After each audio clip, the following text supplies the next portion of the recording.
झापा लगायत तराई क्षेत्रमा आजबाट बाक्लो उस्तुर लाग्न सुरु गरेको छ। पुस लागेसँगै चिसो बढेको स्थानीयहरूले महसुस गरेका छन् भने यो भिडियो चाहिँ तपाईँहरूलाई मैले झापा वृत्तामोडबाट देखाइरहेको छु।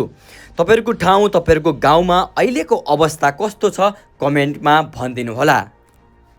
साथै तपाईँहरू कतै पनि यात्रामा हुनुहुन्छ भने तपाईँहरूको साधनको चाहिँ लाइट बालेर यात्रा गर्नुहोला। तपाईँहरूको नानीहरू स्कुल पठाउँदै हुनुहुन्छ भने चाहिँ एकदमै तातो लुगा, न्यानो लुगा लगाएर पठाउनुहोला र एकदमै खानपिनमा एकदमै ध्यान दिनुहोला।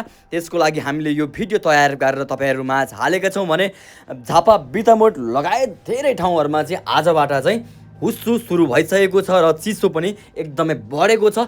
एकदमै सेफ भएर बस्नुहोला, आफ्नो ख्याल गर्नुहोला भन्दै हाम्रो भिडियोलाई यी अन्त्य गर्छु। हजुरहरूको दिन शुभ रहोस्। अरू भिडियोमा भेट्ने बाचाका साथ यो भिडियोलाई यी अन्त्य गर्छु। नमस्कार। हाम्रो बिजी नेपाल हेर्दै गर्नुहोला।